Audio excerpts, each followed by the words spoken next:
I thought I might lose the person I loved most over one lie until the day the truth ripped away her perfect mask and everything shattered in a single afternoon. What started as sisterly concern became a nightmare of manipulation, violence, and betrayal that would tear my family apart. But sometimes the truth has a way of fighting back, and when it does, the reckoning is swift and merciless. My name is Rachel Morgan, and for 32 years, I believed that blood was thicker than water, that family bonds could survive anything life threw at them. I should have known better. Growing up in the coastal town of Newport, Oregon, with its salt-stained houses and endless gray skies, my younger brother Ethan and I learned early that we only had each other. Our parents' marriage imploded when I was 15 and he was 12, a spectacular crash of screaming matches and slamming doors that left us clinging to each other like survivors of a shipwreck. While our mother buried herself in work at the local insurance office and our father disappeared into a bottle and eventually another state entirely, Ethan and I created our own little universe. I became the steady one, the protector. Even as a teenager, I was already thinking about careers that helped people heal, which eventually led me to physical therapy at Bayview Rehabilitation Center. Ethan was the dreamer, 3 years younger, but somehow wiser about people's hearts than I ever was. He had this way of seeing the good in everyone, of believing that broken things could always be fixed with enough patience and love. Our Sunday brunch tradition started when Ethan was 16 and I was 19. Both of us finally old enough to drive ourselves to Harbor Street Cafe without asking permission from parents who barely noticed our comings and goings anymore. The cafe sat right on the waterfront, its windows fogged with steam and conversation, the kind of place where the waitresses knew your order before you sat down. We'd claim the corner booth by the window, the one with the red vinyl seats that had been repaired so many times they looked like a patchwork quilt. Those Sunday mornings became sacred to us. We'd order the same thing every time I'd get the vegetable omelet with wheat toast. Ethan would demolish a stack of blueberry pancakes that could feed 3 people, and we'd talk about everything. His latest girlfriend, my struggles with difficult patients, our shared fear that we'd inherited our parents' inability to maintain lasting relationships.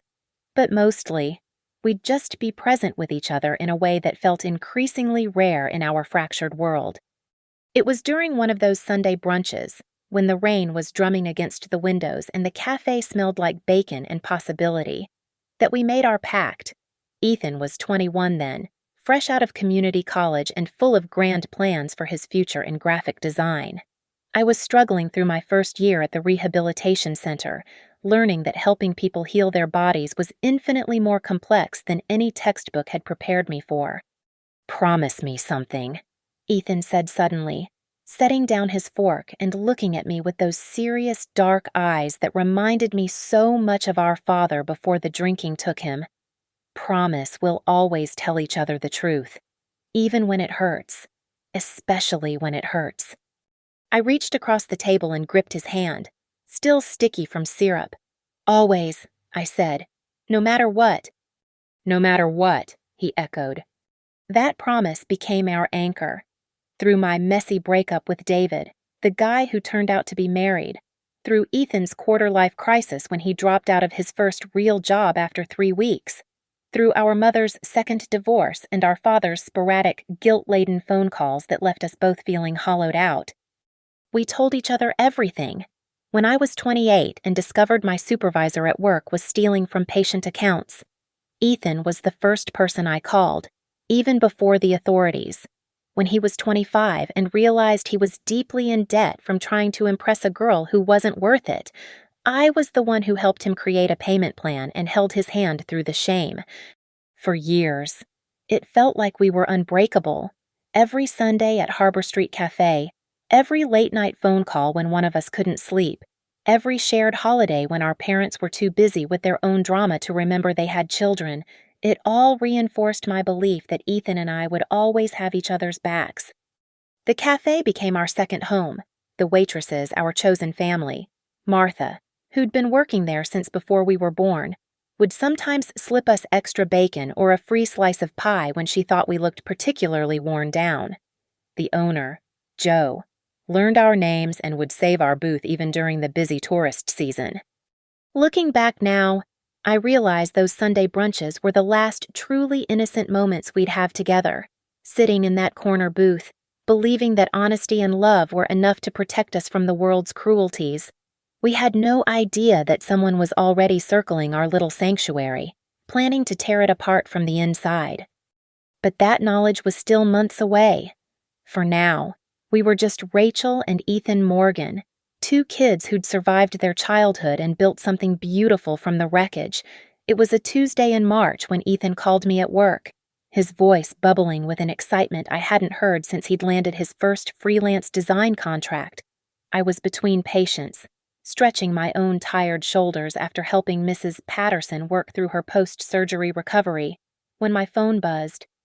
"Rachel, I need to tell you something," he said, barely containing himself. "I met someone." The way he said it, not "I'm seeing someone" or "I started dating this girl," but "I met someone," like he'd discovered a new continent. It should have been my first warning sign. "Tell me everything," I said, settling into my office chair and preparing for one of our usual deep dives into his romantic life. Ethan had always been open about his relationships, sharing both the giddy highs and the inevitable crashes with equal honesty. Her name is Vanessa Price. God, Rachel, she's incredible.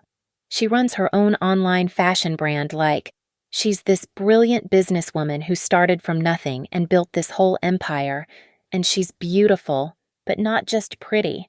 She's magnetic. When she walks into a room, everyone notices.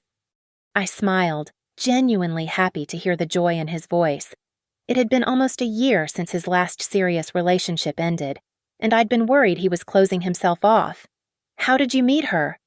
"At that coffee shop downtown, the one with the exposed brick walls. I was working on my laptop, and she was at the next table over, taking these intense business calls. When she finished, she came over and complimented my design work. Apparently, she'd been watching me work on this logo project. We ended up talking for 3 hours. That was vintage Ethan falling for someone who paid attention to his art. He'd always been a sucker for people who appreciated his creativity, sometimes to his detriment. "When do I get to meet this paragon?" I teased. "Soon," he promised. "Really soon. I think, Rachel, I think this might be it. The real thing." They'd been dating for exactly 2 months when he dropped the bomb during our Sunday brunch. We were in our usual booth, and I was telling him about my latest certification program when he interrupted me mid-sentence. "Vanessa's moving in with me," he announced, grinning like he'd just won the lottery. I nearly choked on my coffee. "Moving in Ethan, you've known her for 8 weeks. 9 weeks and 3 days, he corrected, and something about the precision of that count made my stomach clench. I know it seems fast, but when you know, and we practically live together already anyway. She's been staying over 6 nights a week." I tried to keep my voice light, supportive. Wow, big step. Are you sure you're ready for that?" For the first time in our conversation, his enthusiasm dimmed slightly. "You think it's too fast?" "I think you've been hurt before when you rushed into things," I said carefully. "Remember, Sarah? You moved in together after a month and—" "This isn't like Sarah," he cut me off, an edge creeping into his voice that I rarely heard directed at me. "Vanessa isn't some flighty college student. She's a successful businesswoman who knows what she wants, and what she wants is a future with me." The formal dinner introduction happened the following Friday at Ethan's apartment. I arrived at 7 o'clock sharp, bringing a bottle of wine and my best intentions. Ethan answered the door looking more polished than I'd seen him in years. His usually messy hair was styled, his shirt was actually ironed, and he was wearing cologne that smelled expensive and unfamiliar. "She's in the kitchen," he said, leading me through his apartment, which had been transformed. Gone were his vintage movie posters and the comfortable, lived-in clutter I associated with my brother's space. Everything was minimalist now, color-coordinated in whites and grays that felt more like a magazine spread than a home. Vanessa emerged from the kitchen like she was making an entrance on a stage. She was stunning in an effortless way that probably required hours of preparation, honey blonde hair that caught the light perfectly, a silk blouse that probably cost more than my monthly car payment, and a smile that was simultaneously warm and assessing. "Rachel," she said, moving toward me with open arms. "I've heard so much about you. Ethan talks about his big sister constantly." Her hug was brief but perfectly calibrated, warm enough to seem genuine, not long enough to feel invasive. She smelled like expensive perfume and ambition. "It's wonderful to meet you," I said, offering the wine. "Ethan's been raving about you."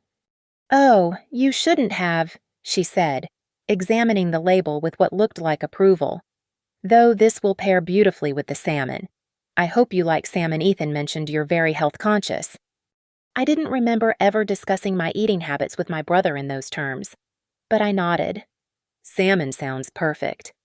Dinner was a masterclass in subtle control. Vanessa had prepared everything herself, not just the main course, but appetizers, side dishes, even homemade bread. The presentation was restaurant quality, and she'd clearly gone to enormous effort. But throughout the meal, I noticed small things that made me uncomfortable.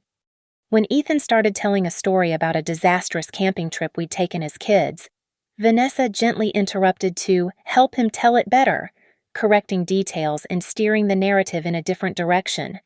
When I asked about her business, she gave polished, vague answers that sounded like elevator pitches rather than genuine conversation. And when Ethan mentioned wanting to show me his latest design work after dinner, she smoothly suggested that work talk might be boring and redirected us toward discussing their upcoming weekend plans instead. Most troubling was how Ethan deferred to her throughout the evening. My brother, who had always been confident and opinionated, seemed to be constantly checking her reactions before speaking, editing himself in real time to match what he thought she wanted to hear. "We're thinking of taking a couple's cooking class," he mentioned during dessert. "Actually," Vanessa corrected with a laugh, "I suggested it because Ethan's been living on takeout for years. It's time he learned to take better care of himself." The way she said it like she was his mother rather than his girlfriend made my teeth clench. But Ethan just smiled and nodded along, seemingly oblivious to the condescension. As the evening wore on, I found myself studying Vanessa more carefully. She was charming, attentive, and clearly intelligent. She asked thoughtful questions about my work and seemed genuinely interested in my answers. But there was something rehearsed about her responses, as if she'd prepared for this conversation like a job interview. When I finally left around 10:30, Ethan walked me to my car. For a moment, I hoped we might have a chance to talk privately, but Vanessa appeared in the doorway, calling out that she was starting the dishwasher and did he want coffee or tea before bed. "Coffee," he called back, then turned to me. "So, what did you think?" I looked at my brother, really looked at him. Even in the dim streetlight, I could see how happy he was, how desperately he wanted my approval. How could I tell him that something felt off about the woman he was clearly falling in love with? How could I explain that her perfection felt too calculated, her control too subtle but too pervasive? "She's lovely," I said finally. "I can see why you're smitten." He beamed. "I knew you'd like her. I told Vanessa you were going to be the hardest sell because you're so protective of me, but she was confident you'd come around." The fact that they'd discussed my potential reaction, that she'd strategized for winning me over, sent another chill through me. But I just hugged my brother and told him I was happy for him. As I drove home, I tried to shake off my unease. Maybe I was being overprotective. Maybe I was unconsciously threatened by another woman becoming important in Ethan's life. Maybe Vanessa really was as wonderful as she appeared, and I was looking for problems that didn't exist. But deep down, I knew something was wrong. And over the next few weeks, as my Sunday brunches with Ethan became increasingly rare, canceled because Vanessa and I are trying this new yoga class, or we're apartment hunting, that feeling only grew stronger. The woman I'd met that night was polished, charming, and seemingly perfect, which was exactly what worried me most. The first whisper came from Jessica, a mutual friend from Ethan's college days, during what should have been a casual coffee date 3 weeks after the dinner. We were at Brew and Bean, the little cafe near my clinic where I often grabbed lunch between patients. When she leaned across the table with that particular expression people wear when they're about to share gossip they know they shouldn't. "I probably shouldn't say anything," she began, which immediately told me she absolutely was going to say something. "But I ran into Vanessa at that boutique downtown last weekend, and she was talking about you." My stomach dropped. "What do you mean, talking about me?" Jessica fidgeted with her latte, clearly uncomfortable. "She was with some women I didn't recognize, and I heard your name. When I got closer, she was telling them how worried she was about Ethan's relationship with his sister. Said you were having trouble accepting that he was in a serious relationship, that you'd been territorial and possessive during their dinner." The words hit me like ice water. Territorial and possessive. She made it sound like you were undermining their relationship, trying to drive a wedge between them. One of the women asked if you were single, and Vanessa said something about how some women who can't maintain their own relationships tend to sabotage others. Jessica's cheeks flushed. "Rachel, I know you. That's not who you are." But she was very convincing. I sat there processing this information, my untouched sandwich growing cold on the plate. The violation felt enormous, not just that Vanessa was discussing me with strangers, but that she was actively crafting a narrative about my motivations and character. How many other people had heard this version of events? "Did she say anything else?" "Just that she hoped you'd come around eventually, because she loved Ethan too much to let family drama interfere with their future together." Jessica reached across the table and squeezed my hand.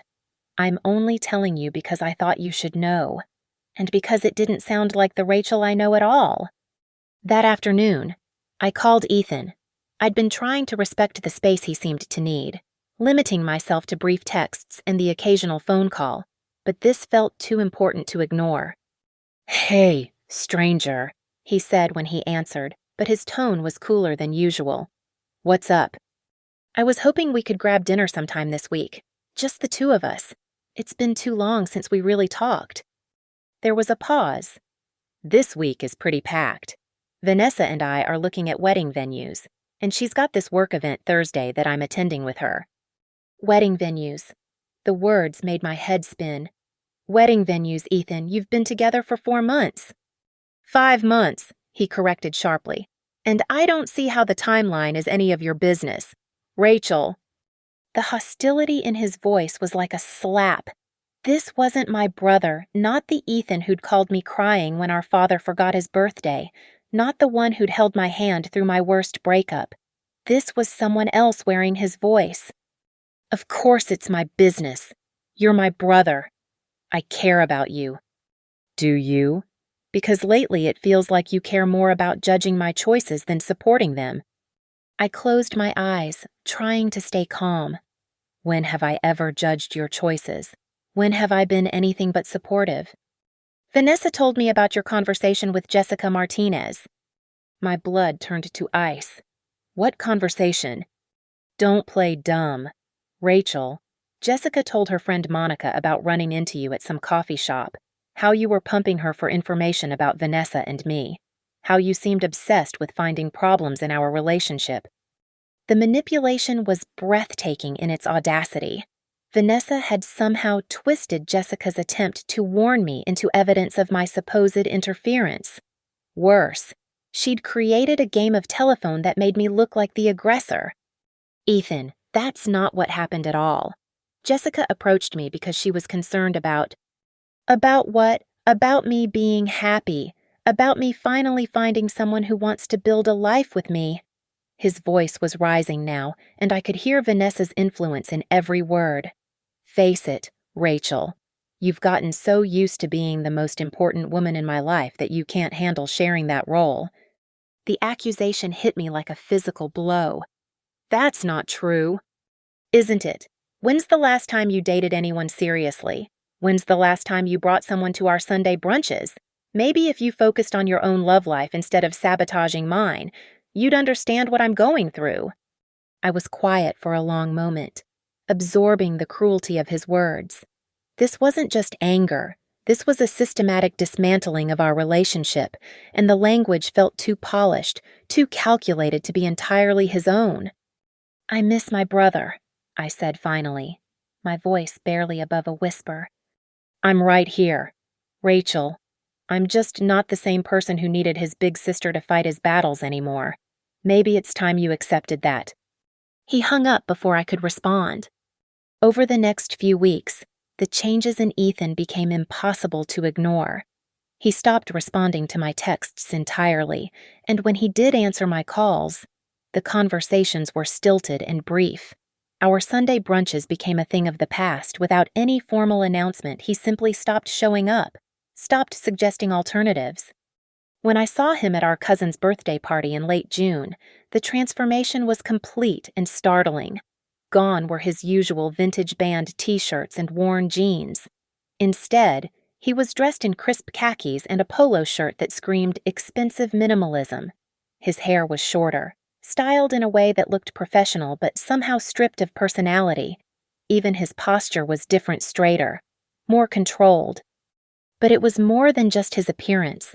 Ethan had always been naturally charismatic, the kind of person who could strike up a conversation with anyone and make them feel like the most interesting person in the room. Now, he seemed guarded, careful, constantly glancing at Vanessa before speaking as if seeking permission or approval. When I tried to approach him during the party, Vanessa materialized at his side with the precision of a bodyguard. She was perfectly pleasant, asking about my work and commenting on how nice I looked, but her presence created an invisible barrier that made real conversation impossible. We should get going soon," she told Ethan during a brief lull in our stilted small talk. "We have that early yoga class tomorrow, and you know how cranky you get when you don't get enough sleep." The infantilizing tone made my skin crawl, but Ethan just nodded agreeably. "You're right, I do get cranky." As they prepared to leave, I made one last attempt. "Ethan, maybe we could grab lunch next week, just—" "I don't think that's a good idea," Vanessa interrupted smoothly. "Ethan's been working so hard lately, and he really needs to focus on his own well-being right now. I'm sure you understand." She delivered the words with a sympathetic smile, as if she was gently explaining something obvious to a slow child. The message was clear. She was the gatekeeper now, and I no longer had unlimited access to my own brother. Ethan didn't contradict her, didn't even look uncomfortable with her speaking for him. He just squeezed my shoulder in a gesture that felt more like goodbye than see you later, and followed her out the door. Driving home that night, I felt like I was grieving the loss of someone who was still alive, the brother I'd grown up with, the one who'd promised we'd always be honest with each other no matter what, was disappearing bit by bit. In his place was this stranger who dressed like Vanessa wanted him to dress, spoke like she wanted him to speak, and seemed to have forgotten that he'd once had a life and identity separate from hers. The most terrifying part was how gradually it had happened. If someone had told me 6 months ago that Ethan would cut me out of his life for a woman he'd known for 5 months, I would have laughed. My brother was too smart, too independent, too connected to our shared history to fall for such obvious manipulation. But manipulation, I was learning, wasn't always obvious. Sometimes it was a steady erosion disguised as love, a systematic isolation presented as protection, a complete rewriting of reality delivered with concern and affection. And sometimes the person being manipulated was so grateful to be chosen, so desperate to be worthy of love, that they willingly participated in their own transformation, even if it meant losing everything they used to be. The breakthrough came on a rainy Thursday morning in late July when I was grabbing my usual pre-work latte at Coastal Grounds, a little coffee shop 2 blocks from the clinic. I was standing in line, checking emails on my phone, when I heard someone say my name. Rachel Morgan. I turned to see a woman about my age with short auburn hair and kind eyes, holding a steaming mug and looking at me with a mixture of recognition and uncertainty. "I'm sorry. Do we know each other?" I asked, though something about her face seemed familiar. Lauren Blake. We met briefly at that art gallery opening last spring. You were there with your brother Ethan. She paused, studying my expression. Actually, I was hoping I might run into you. I heard through mutual friends that Ethan's dating Vanessa Price. The way she said Vanessa's name with a careful neutrality that suggested volumes made my pulse quicken. Yes, they've been together for several months now. How do you know Vanessa? Lauren glanced around at the coffee shop, then gestured toward a corner table. Do you have a few minutes? This isn't really a conversation for the middle of a coffee line. Something in her tone told me this was important. I texted my clinic that I'd be 15 minutes late and followed her to the secluded table. I was Vanessa's roommate for 8 months, Lauren began without preamble. From October through June of last year, I moved out when I couldn't take it anymore. My coffee cup froze halfway to my lips. What do you mean, couldn't take it anymore? Lauren took a deep breath, as if steeling herself for an unpleasant story. When Vanessa first moved in, she seemed perfect, successful, charming, always perfectly put together. She paid her share of rent on time, kept her areas clean, was friendly but not intrusive. For the first few weeks, I thought I'd hit the roommate lottery. What changed? She started dating this guy, Marcus. Really sweet guy, a teacher at the local elementary school, coached Little League on weekends, volunteered at the animal shelter. Total golden retriever energy. You know the kind of person who makes you believe in the goodness of humanity. I nodded, thinking of how Ethan used to be exactly that type of person. At first, Marcus would come over occasionally for dinner or to watch movies, normal relationship stuff. But gradually, I noticed Vanessa was molding him. She'd criticize his clothes playfully. She called it until he started dressing differently. She'd suggest he was too naive about people, that he needed to be more selective about his friendships. She convinced him to quit coaching Little League because it was taking time away from their relationship. A chill ran down my spine. How long did this go on? About 4 months. By the end, Marcus was a completely different person. He'd gone from this confident, outgoing guy to someone who constantly sought her approval. He stopped hanging out with his friends, stopped doing the volunteer work he loved, even changed his teaching style because she convinced him he was too soft with his students. Lauren paused to sip her coffee, and I could see her hands were trembling slightly. But that wasn't the worst part. The worst part was how she talked about him when he wasn't around. She'd mock his pathetic neediness, laugh about how easy he was to control. She called him her little project and said she was upgrading him into someone worthy of her time. I felt sick. What happened to Marcus? She destroyed him. Systematically. First, she started fights about imaginary slights, accusing him of flirting with other women, claiming he wasn't prioritizing their relationship, insisting he was lying about where he'd been or who he'd talked to. When he'd try to defend himself, she'd turn it around, make him feel like he was the one being unreasonable. Lauren's voice grew harder, angrier. Then she started isolating him completely. She convinced him that his friends were jealous of their relationship, that his family didn't understand what they had together. She made him choose between her and everyone else in his life, and by that point, he was so dependent on her validation that he chose her every time. How did it end? She cheated on him, openly, deliberately. She wanted him to find out. When he confronted her, she told him it was his fault for not being man enough to keep her satisfied, said she'd been doing him a favor by trying to improve him, but some people were just beyond help. I set down my coffee cup with shaking hands. What happened to Marcus after that? He had a complete breakdown, lost his job because he couldn't function, moved back in with his parents. Last I heard, he was in therapy trying to piece together who he used to be before Vanessa got her claws into him. The parallels to what was happening with Ethan were so obvious I could barely breathe. Why didn't anyone try to warn him? Didn't his friends or family see what was happening? Lauren's laugh was bitter. That's the thing about Vanessa, she's brilliant at this. She's careful to only show her true face when there are no witnesses. To everyone else, she appeared to be the perfect girlfriend who was just trying to help Marcus reach his potential. and Marcus was so completely under her spell that he defended her every decision, explained away every red flag. "Did you try to warn him?" "Once, about 3 months in, when I could see how much he was changing. I suggested maybe Vanessa was being a little controlling, that he seemed stressed all the time. He got furious with me, accused me of being jealous that Vanessa didn't like me, said I was trying to sabotage their relationship because I couldn't stand to see him happy." The words were so similar to what Ethan had said to me that I felt dizzy. Lauren leaned forward, her eyes intense.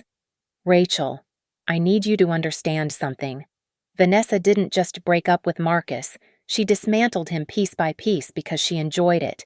She told me once that relationships were just games to her, that the fun was in seeing how completely she could remake someone before she got bored and moved on to the next challenge.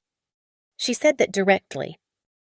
Word for word. She was drunk one night, about a week before she dumped Marcus, and she was laughing about how pathetically easy men were to manipulate.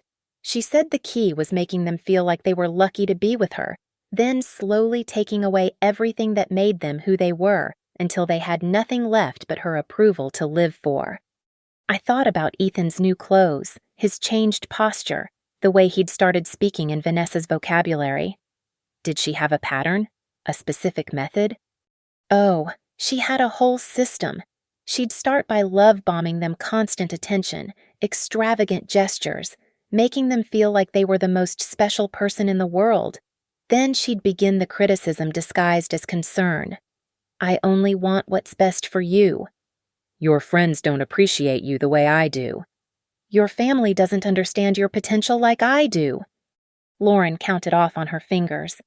Isolation from friends and family, criticism of their interests and hobbies, gradual control over their appearance, their schedule, their decisions, and always making them feel grateful for her improvements while simultaneously making them feel like they weren't good enough without her guidance. How long does the whole process usually take? With Marcus, it was about 6 months from start to finish, but she told me she'd gotten it down to as little as 3 months with practice. Lauren's expression grew darker. "Rachel, there's something else you need to know. This isn't just emotional manipulation. Vanessa has a history of financial fraud." My blood turned to ice. "What kind of financial fraud?" "She was engaged to a guy in Portland before she moved here. Rich family, owned several restaurants.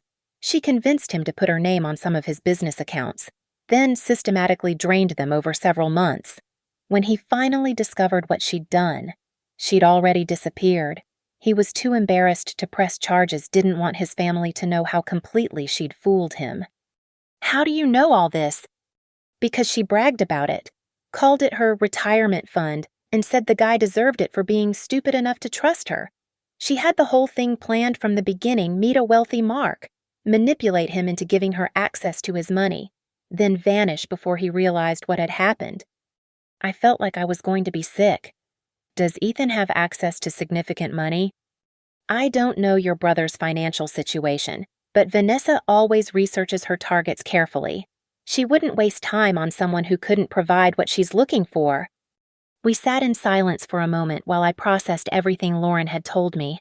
Finally, I looked up at her. "Why are you telling me this? You don't even know me." Lauren's expression was pained. "Because I couldn't save Marcus. I tried, but by the time I understood what Vanessa really was, he was too far gone to listen to me. Maybe if I'd acted sooner, if I'd been smarter about how I approached it." She shook her head. "I can't live with watching her destroy another good person when I have the power to stop it." "What would you do if you were in my position?" "Document everything. Get proof. Vanessa is careful, but she's also arrogant. She believes she's smarter than everyone around her.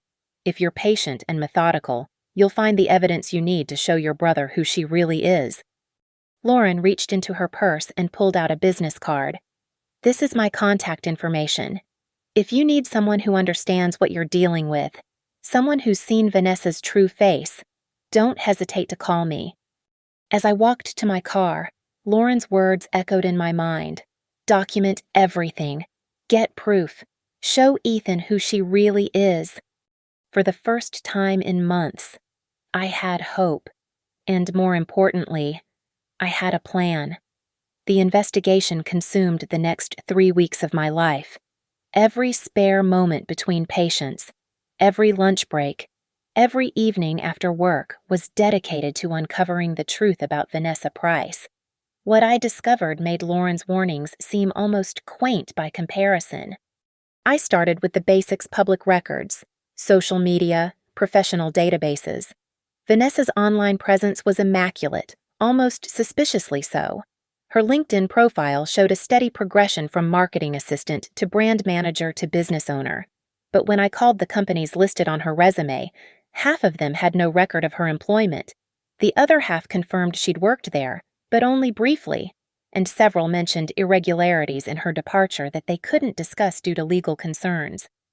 Her fashion business, Luxe Minimalist, appeared legitimate at first glance. Professional website, active Instagram account with thousands of followers, glowing customer reviews. But deeper digging revealed troubling patterns. The customer reviews were almost identical in structure and phrasing, suggesting they were fake. The business registration showed it had been established only 4 months before she met Ethan. Convenient timing for someone looking to appear successful and independent. Most damning was what I found when I cross-referenced her business account activity with dating app timestamps, using a fake profile. I'd managed to determine approximately when Vanessa had started using various dating platforms in our area. The pattern was chilling. She'd registered her business, created her perfect online persona, then immediately begun hunting for targets. But it was the financial investigation that revealed the true scope of her deception. Using a private investigator I'd found through a colleague whose divorce had required similar services, I uncovered Vanessa's real history. Her name wasn't even Vanessa Price, it was Veronica Pierce, and she had a trail of financial destruction spanning 3 states. The PI's report, which cost me 2 weeks' salary but was worth every penny, laid out a pattern that made my blood run cold. Portland, Seattle, San Francisco in each city. She'd targeted successful men in their late 20s to early 30s, isolated them from their support systems, gained access to their finances, then disappeared when the wells ran dry. The amounts were staggering: $80,000 from a software engineer in Portland, $65,000 from a real estate agent in Seattle, over $100,000 from a restaurant owner in San Francisco. She wasn't just emotionally manipulative, she was a professional con artist who specialized in long-term financial fraud disguised as romantic relationships. The most terrifying discovery was how sophisticated her methods had become. She'd learned to space her crimes across state lines to avoid federal attention, to target men whose pride would prevent them from pursuing prosecution, and to leave just enough plausible deniability that her actions could be interpreted as relationship disputes rather than criminal fraud. Armed with this information, I knew I had to act fast. According to the patterns I'd identified, Vanessa typically executed her final financial moves between 6 and 8 months into a relationship. She and Ethan were approaching the 7-month mark. I called Ethan on a Tuesday afternoon, my hands shaking as I dialed his number. I hadn't spoken to him in over a month, and I wasn't even sure he'd answer. "Rachel." His voice was surprised, cautious. "Is everything okay?" "I need to see you," I said, trying to keep my voice steady. "In person. It's important." "I don't think that's a good idea. Vanessa and I have been talking, and we both agree that some space might be—" "Ethan, please. I'm not asking for a long conversation or a family dinner. Just 30 minutes. There's something you need to know." There was a long pause. I could hear muffled voices in the background. Vanessa, almost certainly, trying to listen in and influence his response. "What's this about?" "I can't discuss it over the phone. Please, Ethan, 30 minutes. Meet me somewhere public if it makes you feel better." Another pause. More muffled conversation. "Fine, but somewhere neutral. And not for long." We agreed to meet at Cedarview Park the following Saturday at 2 o'clock in the afternoon.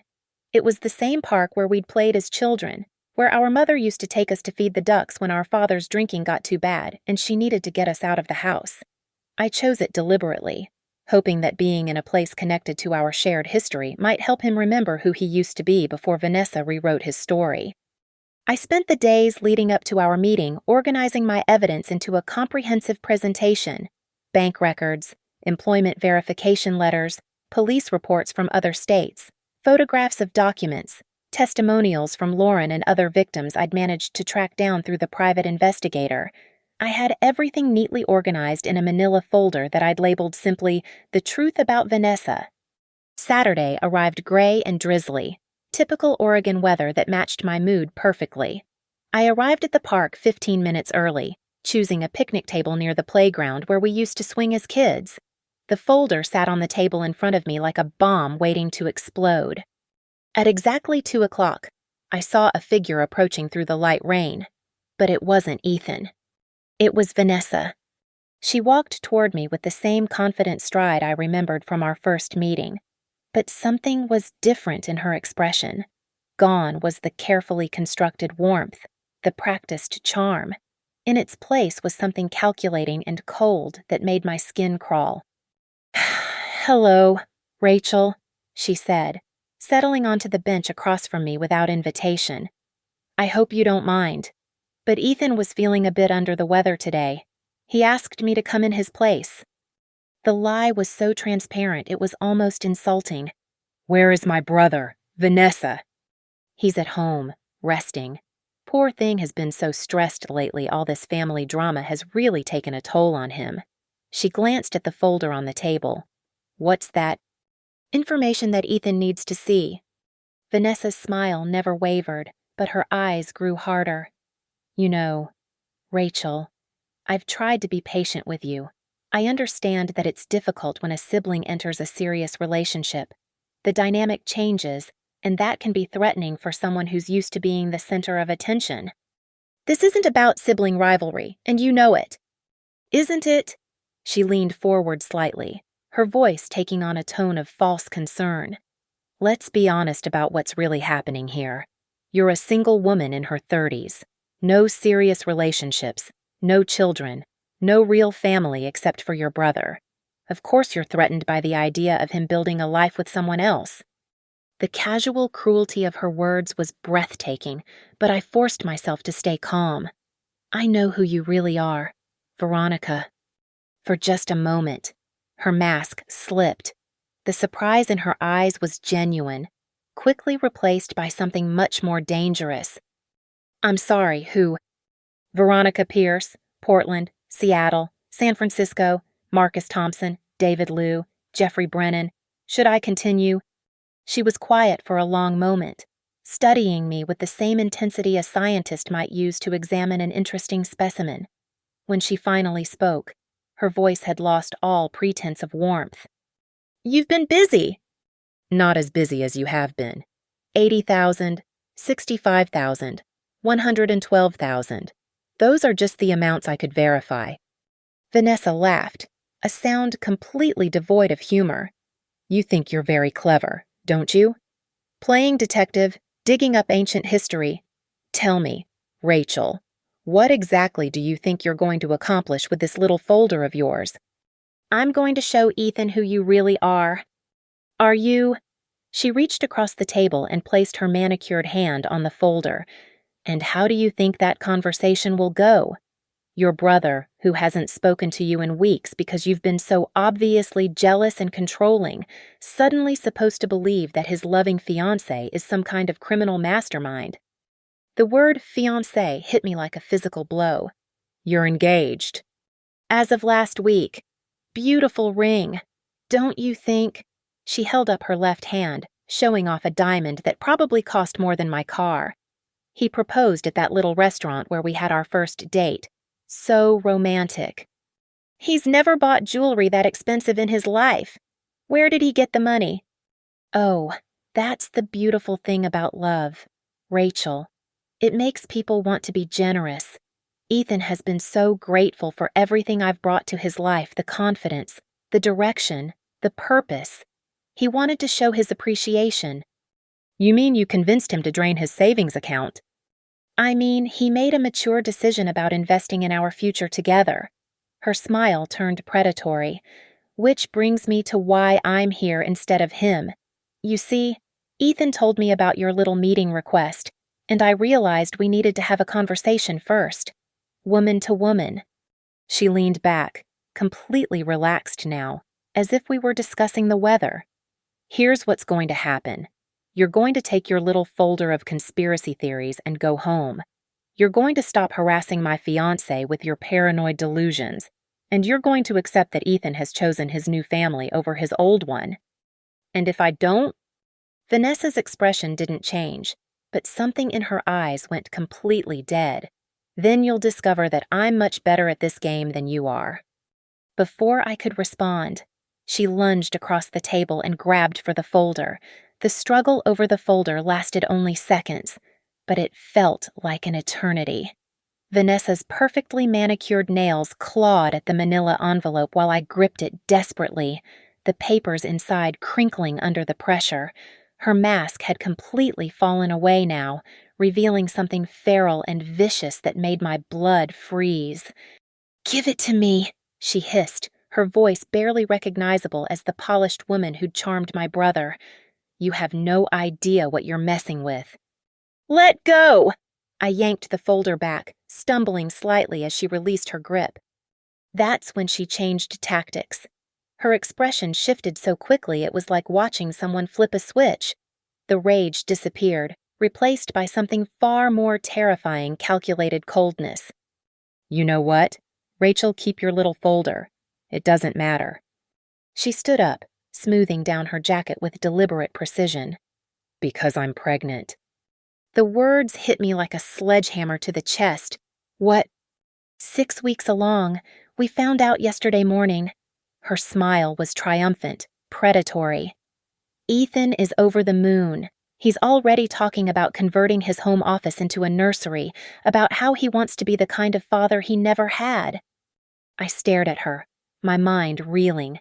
"You're lying." "Am I? Why don't you call him and ask, 'Oh, wait, you can't, because he's not taking your calls anymore?' Funny how priorities change when you're going to be a father." The cruelty in her voice was breathtaking, but it was the implication that destroyed me.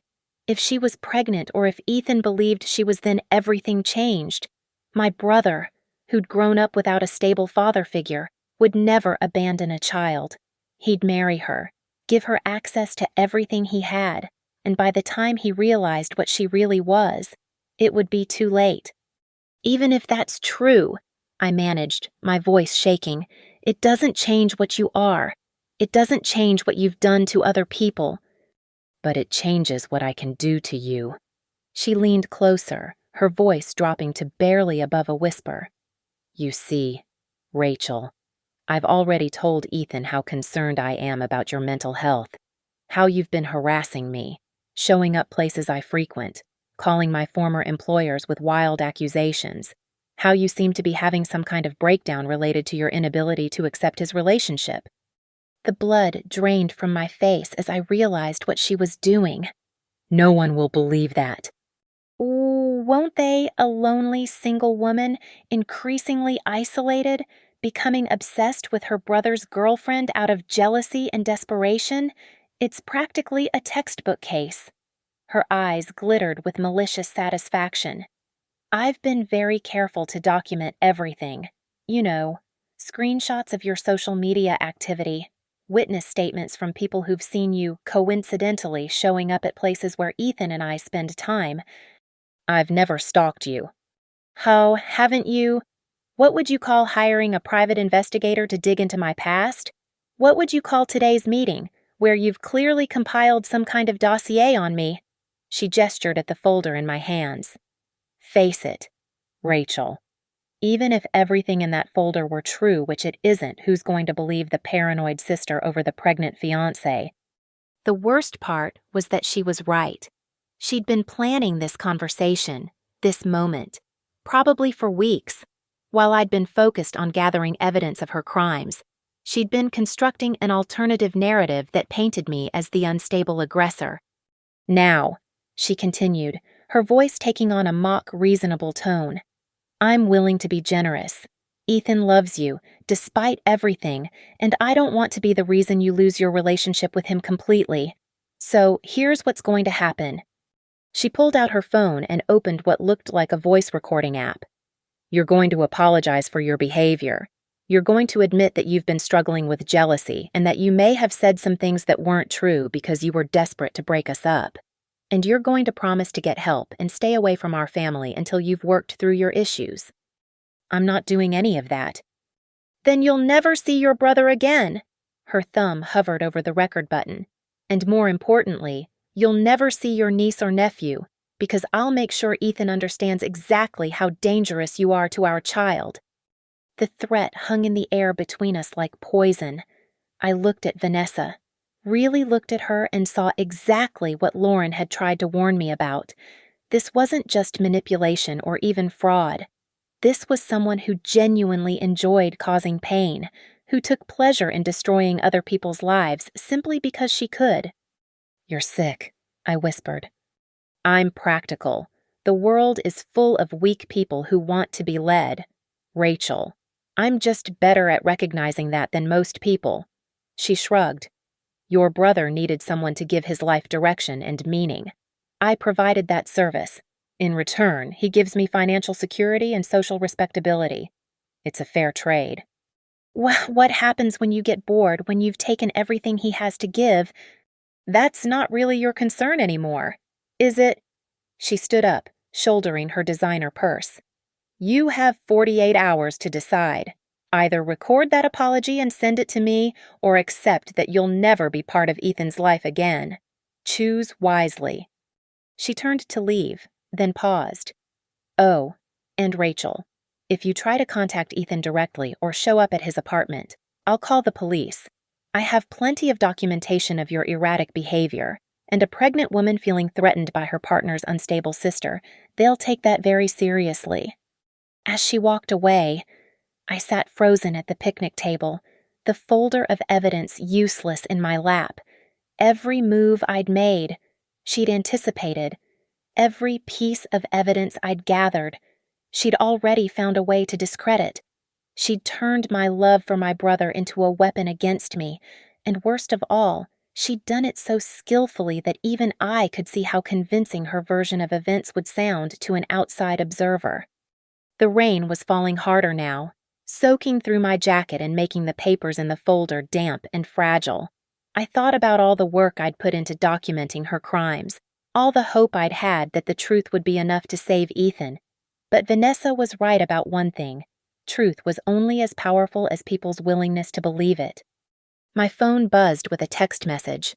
For a moment, hope flared in my chest. Maybe it was Ethan. Maybe he'd realized something was wrong and was reaching out.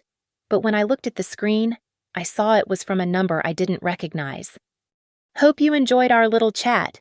The 48-hour countdown starts now. V."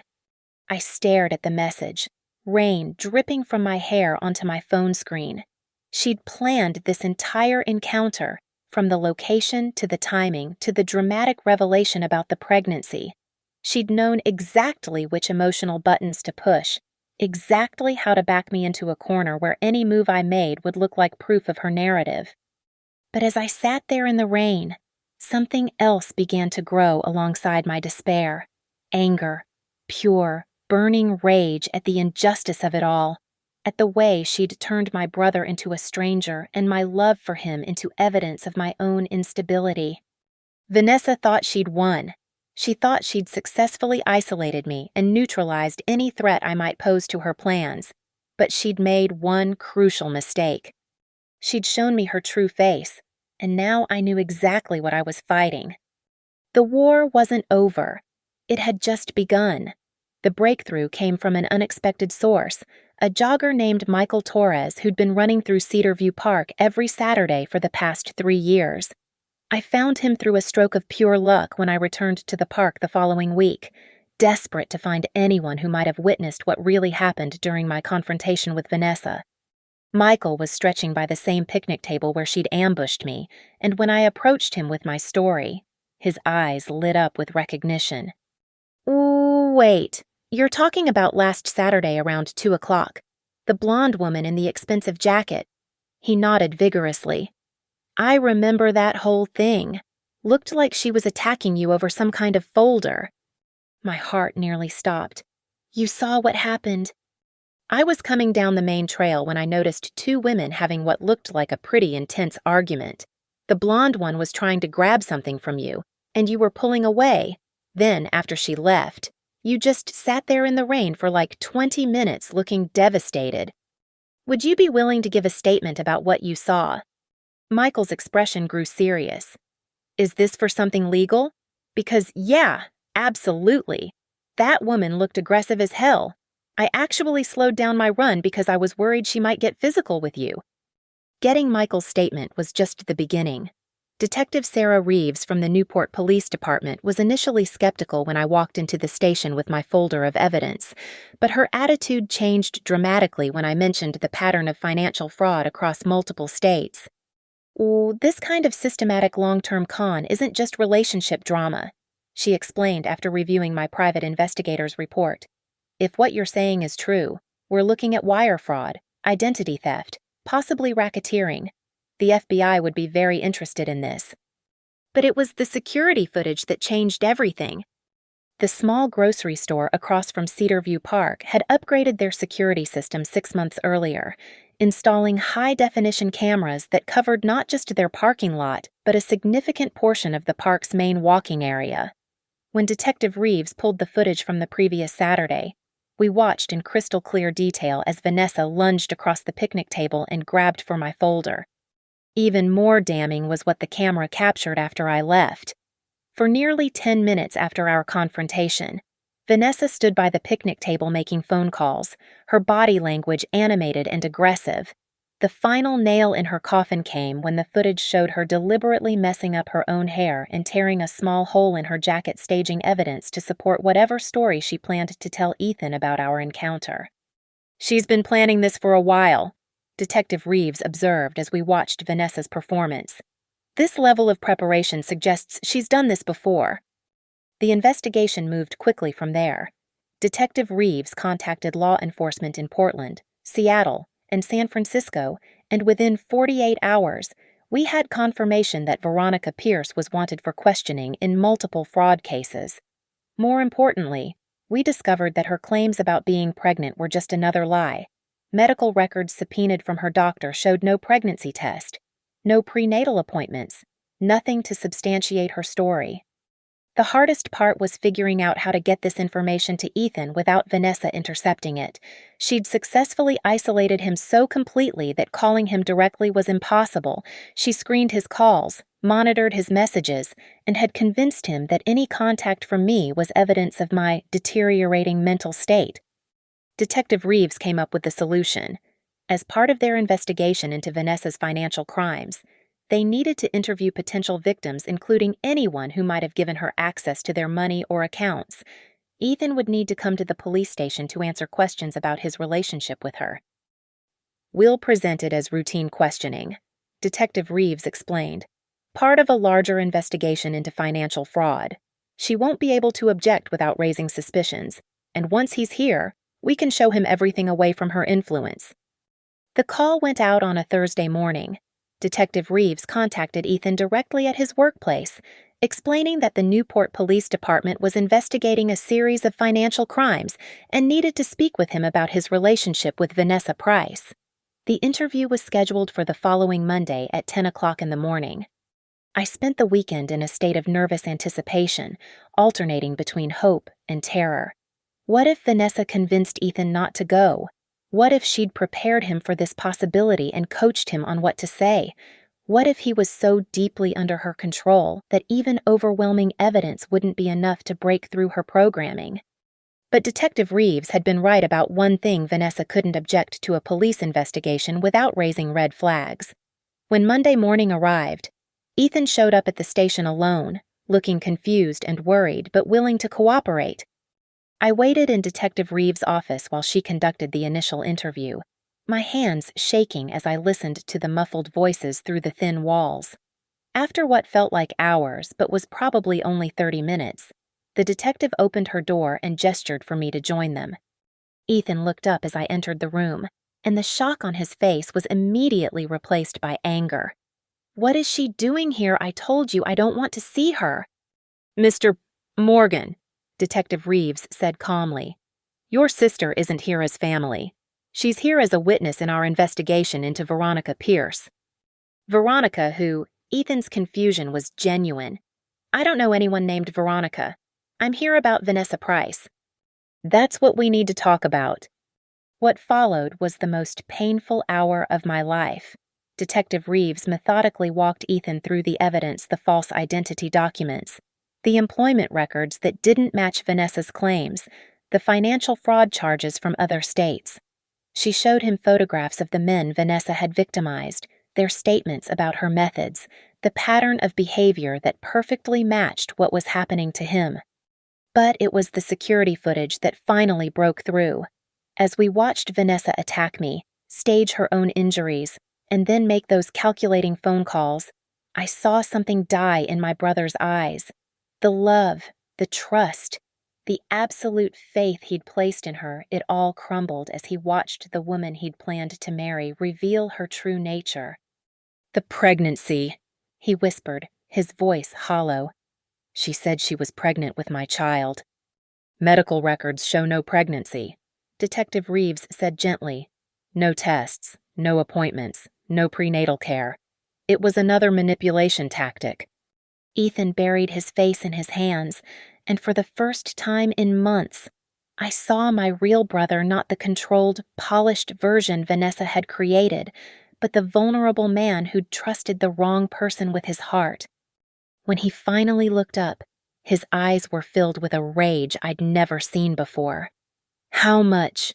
he asked, his voice deadly quiet.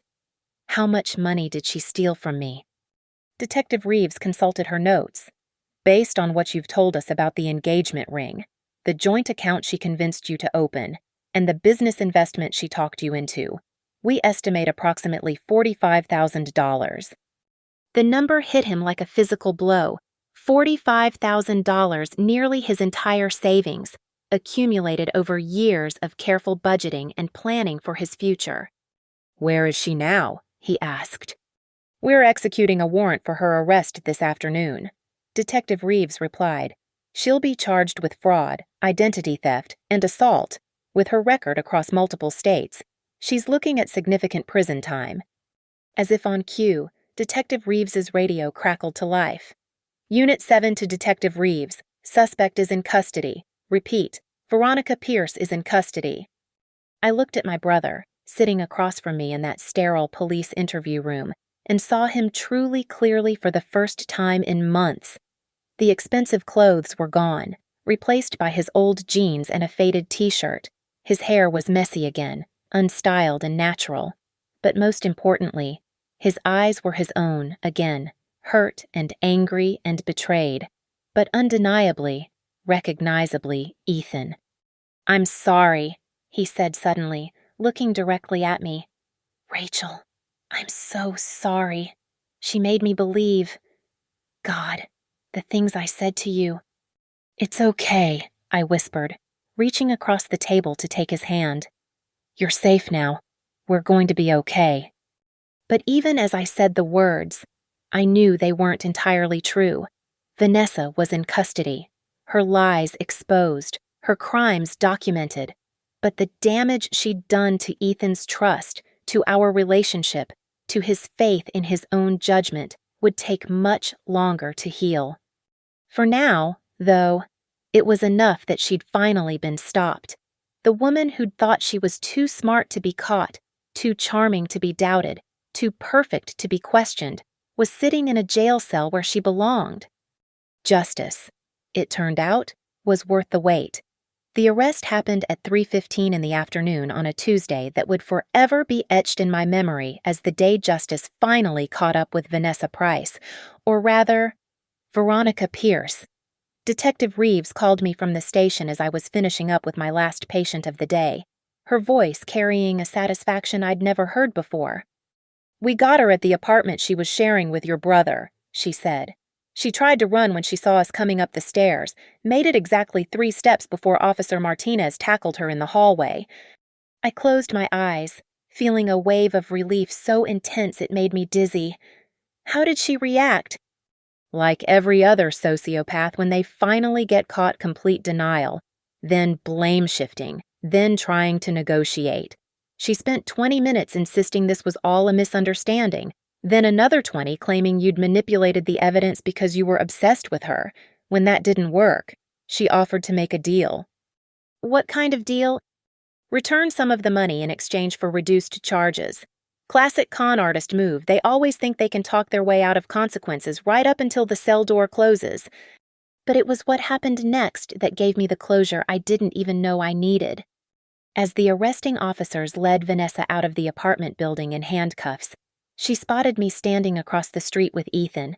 For just a moment, the mask slipped completely, and I saw the pure, undiluted hatred in her eyes. This wasn't the charming businesswoman or the concerned fiancé or even the calculated manipulator from the park. This was the real Veronica Pierce, a woman who genuinely despised anyone who dared to challenge her control. But there was something else in her expression, too. Shock, genuine, unfiltered surprise that her perfect plan had unraveled. She'd been so confident in her ability to manipulate the narrative, so certain that she could discredit me and eliminate any threat to her operation, that the reality of her arrest seemed to genuinely catch her off guard.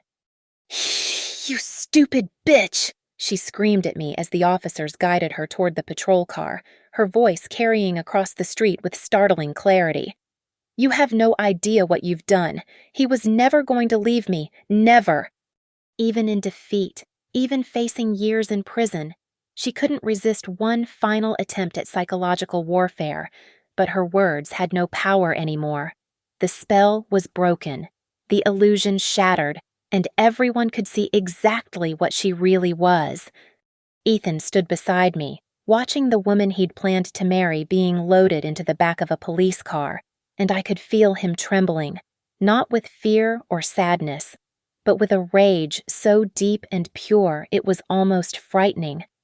"She made me feel crazy," he said quietly, his voice barely audible over the sound of the patrol car driving away. "Every time I questioned something she said or did, she made me feel like I was the problem, like I was too stupid or too jealous or too damaged to understand what was really happening." "That's what she did to all of them," I replied, thinking of Marcus and the other men whose lives she'd destroyed. "It's how she operated." As the weeks passed and the legal proceedings moved forward, the full scope of Vanessa's crimes became clear. The FBI had taken over the case, connecting her activities across multiple states and revealing a pattern of fraud that stretched back nearly a decade. She'd stolen over $500,000 from various victims, ruined countless relationships, and left a trail of psychological damage that would take years for her victims to overcome. The trial was swift and decisive. Faced with overwhelming evidence and testimony from multiple victims, Vanessa's lawyers advised her to take a plea deal. She was sentenced to 8 years in federal prison, with the possibility of additional charges if more victims came forward. I attended the sentencing hearing, sitting in the gallery next to Ethan and Lauren and 2 of the men from other states who'd flown in to see justice served. When the judge read the sentence, Vanessa showed no emotion whatsoever. She simply nodded, as if she were acknowledging a business transaction rather than the end of her criminal career. But as the bailiff led her away, she turned back one final time and looked directly at me. There was no hatred in her eyes anymore, no rage or calculation, just emptiness. The look of someone who'd finally run out of masks to wear and personas to inhabit. "Thank you," Ethan said to me as we left the courthouse that day. "I know I already said it, but I need to say it again. You saved my life, Rachel. If you hadn't fought for me, if you hadn't refused to give up." He didn't finish the sentence, but he didn't need to. We both knew how the story could have ended. Vanessa would have taken everything: his money, his identity, his connections to family and friends. She would have left him isolated, broke, and broken, just like all the others. Instead, my brother was slowly rebuilding his life. He'd moved back into his old apartment, reconnected with friends he'd been isolated from, and was seeing a therapist who specialized in recovery from psychological manipulation. The road back to himself was long and difficult, but he was walking it with the support of people who genuinely loved him. Our Sunday brunches at Harbor Street Cafe resumed exactly 6 weeks after Vanessa's arrest. Sitting in our old corner booth, sharing blueberry pancakes and terrible coffee, felt like stepping back into a world I'd thought was lost forever. But it wasn't quite the same. How could it be? We were both different now, marked by the experience in ways that would never fully heal. "Promise me something," I said to Ethan as we sat there on that first Sunday back, watching the rain streak down the windows of our childhood sanctuary. "Anything. Promise me you'll never let anyone make you forget who you are again. Promise me you'll trust yourself, trust your instincts, trust the people who've loved you since before you had anything to offer them." He reached across the table and gripped my hand, just like he had all those years ago when we made our original pact about always telling each other the truth. "I promise," he said. "And I promise something else too. I'll never stop being grateful that I have a sister who loves me enough to fight for me, even when I couldn't fight for myself." As I looked at my brother, really looked at him, seeing the man he was becoming rather than the victim he'd been, I realized that Vanessa had given us something valuable despite herself. She'd tested our bond in the cruelest way possible and proven that it was unbreakable. She'd tried to rewrite our story and failed completely. Some people might call what happened to Vanessa revenge, but I prefer to think of it as justice. She'd spent years destroying lives for her own profit and pleasure, convinced that her intelligence and charm made her untouchable. In the end, she discovered that the truth has a way of surfacing, no matter how deeply you try to bury it. The woman who thought she could manipulate reality itself learned that some things, love, loyalty, family bonds forged in childhood, are too strong to be broken by even the most skilled predator. And sometimes, just sometimes, the good guys really do win. Thank you so much for listening to this story of family manipulation and ultimate justice. I'd love to hear from you. Please let me know in the comments where you're listening from and what your thoughts are about Rachel and Ethan's journey. Don't forget to subscribe to the channel if you enjoyed this story, and share your own experiences or insights about recognizing manipulation in relationships. Your engagement helps these stories reach people who might need to hear them.